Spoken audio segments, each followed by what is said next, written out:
Okay, this is something that I had intended to start part 1 of Prisoner of Azkaban with, and it is a secret that was only recently brought to my attention by Doughboy123X. So thank you for that.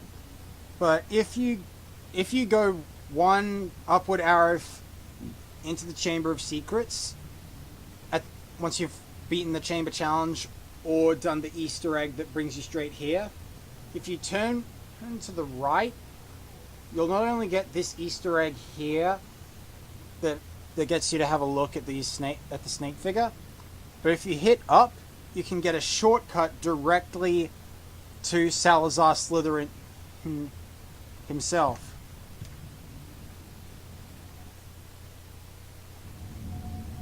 And what is this? A secret passage? Where does it go?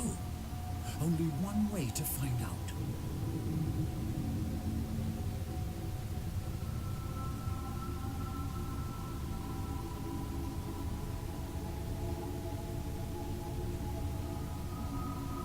Now, where does this lead? A labyrinth of tunnels. There's got to be a way through.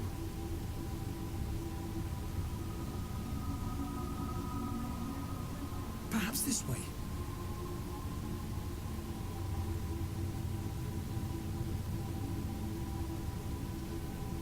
Yes, this is it. You found another way to the chamber. Now, if only you had a rooster, for its crow is all that is known to be fatal to a basilisk. Shows you all the attention to detail they take when constructing all the sets. Anyway, so I'd look into another rumor about a potential alternate ending rather than going straight on through into Slytherin's mouth. Except I'd previously attempted to record this and had already proven that, well, that wasn't the case.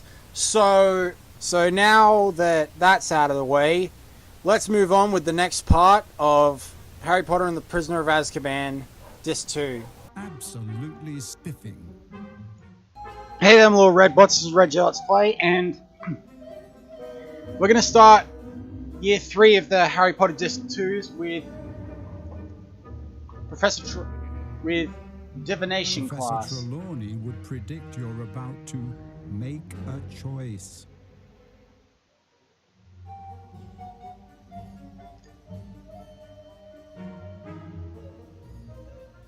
So the options are the crystal ball, creating the vision, and head shrunken head. We've already seen them all.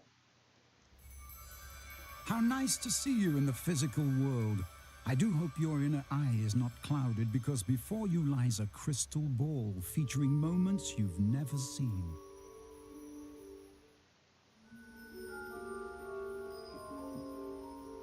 Another thing is that the head to shrunken head may be... Crystal gazing is a particularly refined art.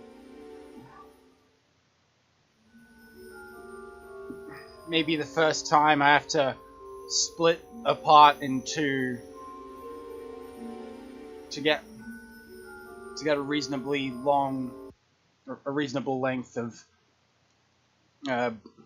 thing. Anyways, we're going to be going through some unfinished deletes. You're missing the turn. You're missing the turn.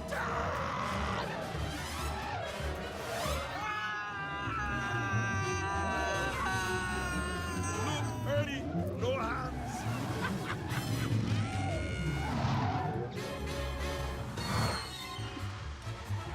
Yeah, nearly there.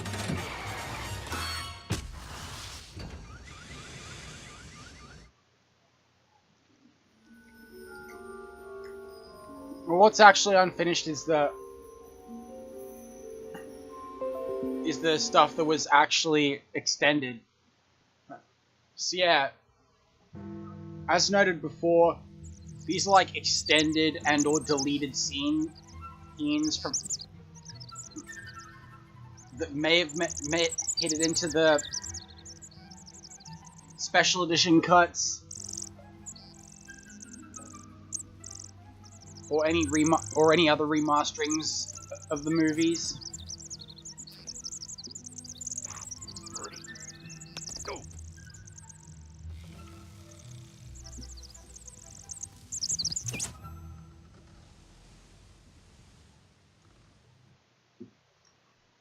I assume that was the way the scene was when it was handed to John Williams to score. Anyways, moving on. And the post office, it's about 200 owls sitting on colour-coded shelves, depending on how fast you want your letter to go. Honeydew Sweet Shop is brilliant, but nothing beats Zonko's Joke Shop. You never did get a chance to go to the Shrieking Shack, though. You heard that it's the most wanted building in Britain. Yeah, I know. But I mean, after a while it got a bit boring, don't you think, Ron? What? No. Boring. Oh, yeah.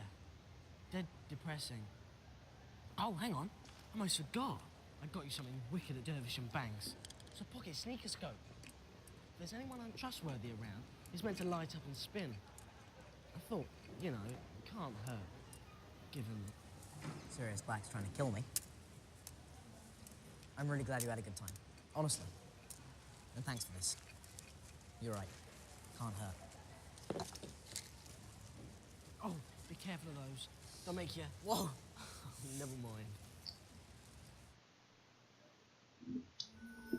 I assume the effects of that were what were unfinished about that scene.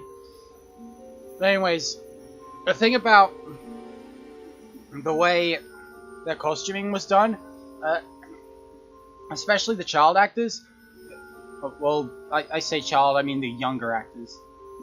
But from what I've heard, director Alfonso Cuaron The inner eye can be a burden. was a bit more lenient with what was more letting of the younger actors choosing their own costumes, as opposed to uniform for Hogwarts, I suppose. What villains are these that trespass upon my private lands? Who dares challenge Sarkadagan? Back you scurvy braggarts! You roar! He's back in mass. Oh, what do you expect? After I happened to the fat lady, none of the other pictures would take the job. But he keeps changing the password. That's twice on it this morning. I've taken to keeping a list. Farewell, comrades. If ever you have need of noble heart and steely sinew, call upon Sir Cadogan. Yeah, we'll call you. If you ever need anyone mental.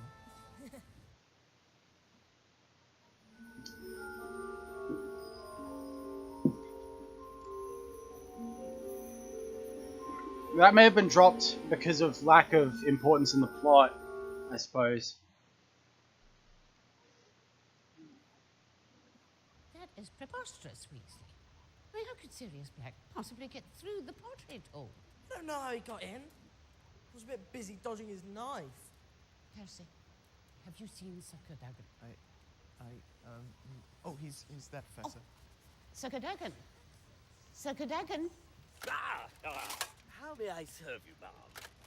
Excuse me, is it possible that you let a mysterious man into Gryffindor Tower tonight? Certainly, good lady. He had the password. Checkmate. He had the whole week's, in fact, on a little piece of paper. Which abysmally foolish person wrote down the passwords and then proceeded to lose them? Is it always going to be you, Longbottom? I'm afraid so, Ma'am. Well, Sirius Black is gone tonight. But I think you can all safely assume that he will, at some future time, attempt to return. Now, I speak for the entire staff when I say, while we take every precaution to ensure your safety, it is incumbent upon yourselves to act responsibly. Understood? Very well, then. Off you go. And remember, act responsibly. And this bloody cat ate my rat. That's a lie. It is not. You bloody well know it.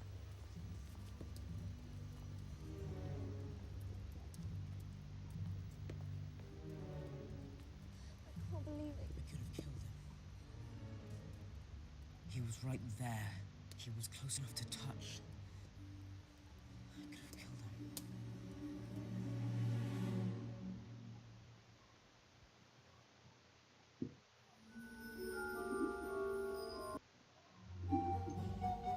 him. Think we have time enough to show creating the vision? We definitely don't have time enough to show Head to Shrunken Head, because that's like 40 odd minutes in its own, as far as I'm aware. You're a wizard, Harry. I'm a what?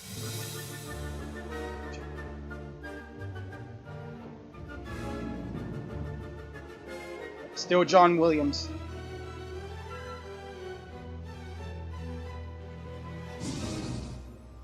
Hedwig's The books theme. lead us. I mean, we're in a good position of having had Joe Rowling provide us with fantastic source material. All you have to do is read the books to kind of, I think, sense the place, the sort of tone and atmosphere, which I thought she'd done, and she continues to do so brilliantly. In the very first film, Joe came to the set when we were designing, coming up with a lot of the designs, and had a look through everything to make sure that we weren't, wildly off. Joe created this world. We wanted to stay true to it, organic to it, and that's been our mission. All that vision is born very much from the book, part of the universe that first Chris, now Alfonso, was built upon.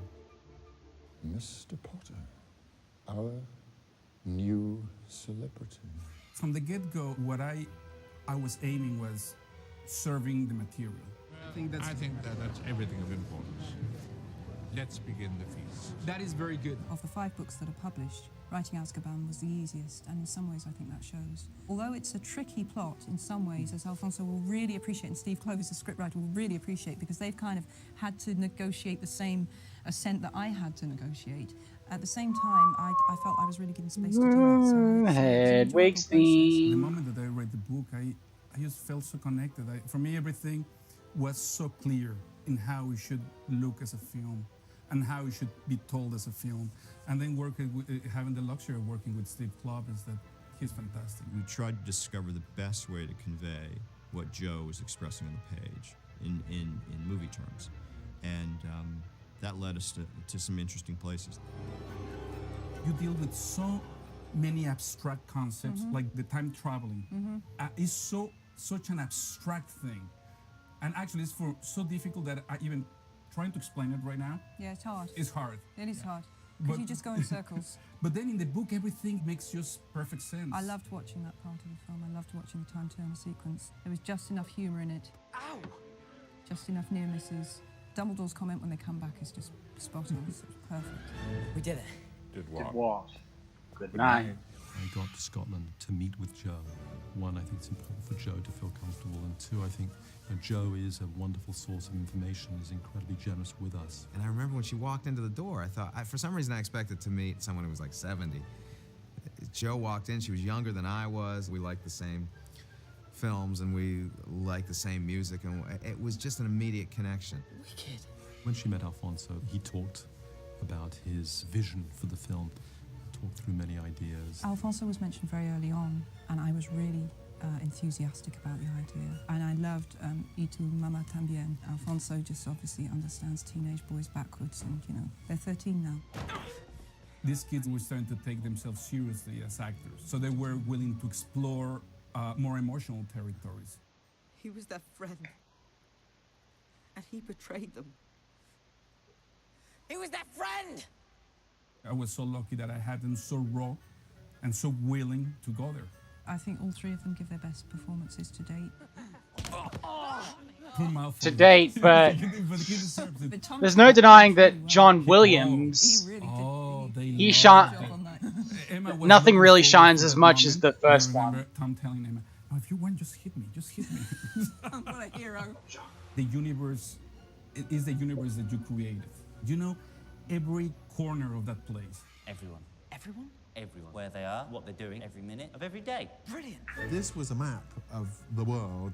This drawing is Joe Rowling's drawing that she executed in just a few minutes. As you see, it has all the principal ingredients. The Dark Forest is here, the Whomping Willow, the Quidditch pitch, Hogwarts Castle itself, the Black Lake is there, the Perimeter Road, Hogsmeade Village. She had a very, very exact and precise understanding of her world and her creation. She knew exactly the relationship between all the elements. So she was able to give it to us, and that became our Bible.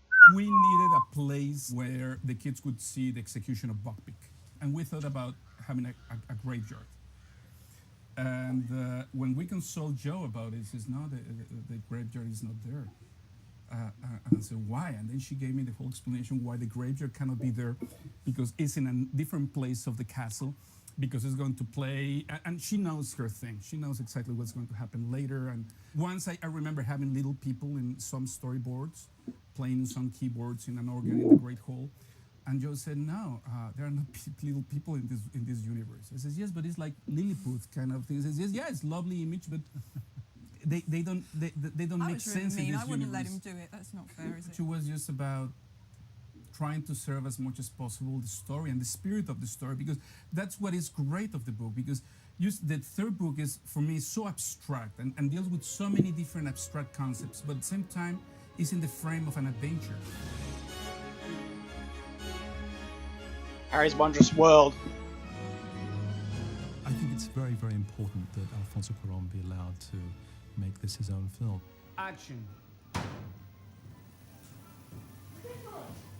It's important that any director come into a situation like this and feel the freedom, feel empowered to make it their own. That's how you're going to get the best films. Pretty much all the decisions, the visual decisions, were made as we were shooting, not in the cutting room. We made most of those decisions while either in the storyboard or when we blocked the scene with actors, we worked with the actors, and when we decided how to approach the scene. Oh, well done, Harry.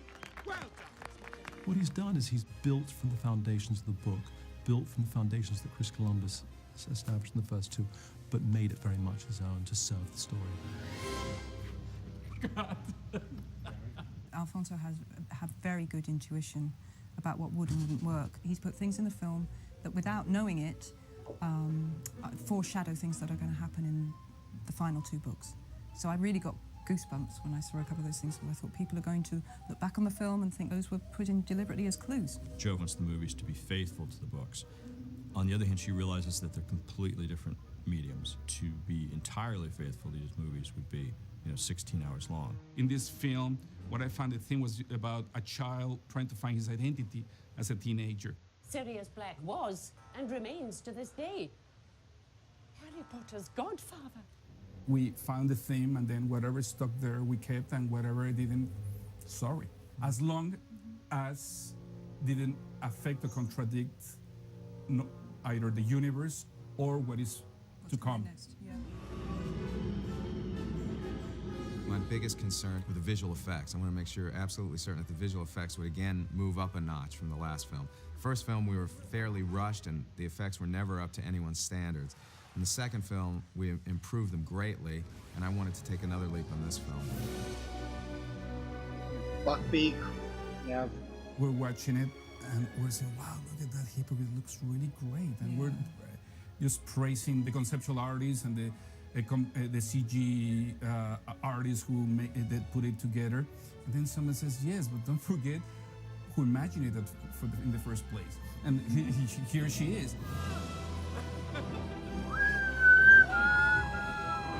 I think it's important to say I didn't invent a hippogriff. I invented that hippogriff, but the creature, the hippogriff, as you know, exists in folklore and in mythology, so that's not my creation. But I really thought hard about this, because it could have been in the book, it could have been an absurdity, and indeed it really could have been in the film as well, but you made him a real creature. There are not that many iconographic representations of hippogriffs, and that's something that we discovered is very interesting. There are sphinx, there are several sphinx, or you see creatures that are half bird and half cat, a lot of different things, but for hippogriffs actually it was hard to find. I knew that because I went looking. Yeah. I went looking, hardly find any anywhere. No, I know. So I thought a complete liberty to invent. And Dementors. I had a nightmare when I was in my teens in which I saw hooded gliding figures. And they could almost be figments of your imagination, of a sort of a tortured imagination, as indeed they are. But do you know what I mean? They could be figments of a mentally ill mind. And that was a whole thing that I was exploring in the book. Harry's particularly vulnerable to them, but he's got a much worse past So he would be, you know, it's not weakness, it's just the fact that he's faced more. I think Alfonso came up with an amazing design for the Dementors because they truly are unlike anything you've ever seen, but they are a close cousin to maybe what we've all sort of perceived as death over the years, and that's very, very frightening. I thought the shrunken head was very funny. I really liked that. Little old lady at 12 o'clock! I thought they fitted in really well. It was a really funny idea. I mean, I said to Steve Clovis many a time, damn it, I wish I'd written that, you know? So, but obviously that's what you want, isn't it? You want to be working with people who come up with great stuff. It's great, you know, when I'm looking around for all these little bits that are completely consistent with the world, but I didn't write them. I wish I had, but there you go. Gryffindor! For me, one of the great memories was sitting in a room with Steve Clovis, Joe Rowling, and David Heyman, the producer, and just the four of us for several weeks, discussing Quidditch, talking about what it's going to look like. I'll say 1, 2, 3, and action. The food appears. Set. 1, 2, 3, action! That excitement, that sense of making something really special was something that I took with me through the making of the first film and the second film. The overall process was incredibly open and incredibly creative. I'll say this now. In this case, the book and the director were really made for each other. There's a unity about the film, there's a consistency about its tone and its feeling that's very, very enjoyable for me. And that's not a very easy thing for the author of the original material. And I'm completely happy, and what more can I say? Expecto Patronum!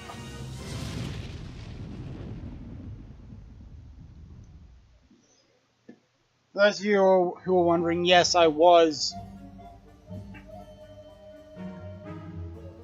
doing the conducting thing as if I was John Williams.